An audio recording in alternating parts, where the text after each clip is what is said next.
দেখুন আমাদের কুশোবাটার কাজ চলছে।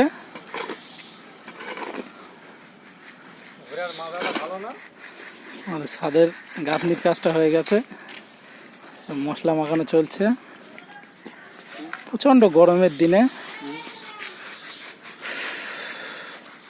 এতটা গরম পড়ছে কল্পনার বাইরে।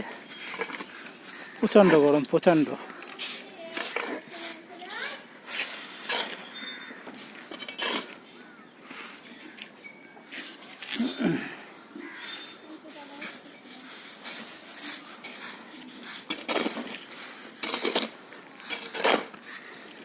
ছাদ ঢালাইয়ের পরের দিন উৎসবটা না করাই ভালো, কারণ হচ্ছে ছাদে জলটা কম টানে। তবুও আমরা পার্টির কাজ করি, পার্টির কথা মেনেই তো চলতে হবে না, বাধ্যতামূলক করতে হচ্ছে।